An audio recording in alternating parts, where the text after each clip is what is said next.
In today's video, I'm going to teach you how to enable cookies on iPhone.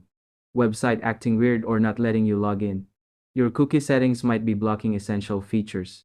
Let me show you how to fix this. So, cookies get a bad rap for privacy reasons, but honestly, they're essential for basic website functionality. If sites aren't remembering your login or acting glitchy, your cookie settings might be too restrictive. Here's how to adjust them. Open Settings, scroll down to Safari, and tap it. Look for Block All Cookies. If this is enabled, turn it off. Most websites literally can't function without basic cookies. But here's the smart approach. Instead of allowing all cookies, look for Prevent Cross-Site Tracking. Keep this on. It blocks the creepy tracking cookies while allowing the functional ones. It's the perfect balance between privacy and usability. If you're still having issues with specific sites, try privacy and security in Safari settings. Make sure Prevent Cross-Site Tracking is on, but Block All Cookies is off.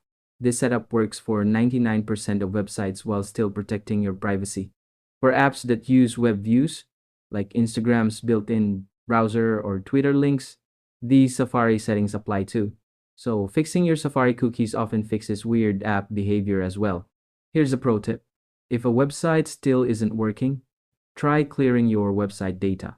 Go back to Safari settings, tap Advanced, then Website Data, and remove all website data. This gives you a fresh start.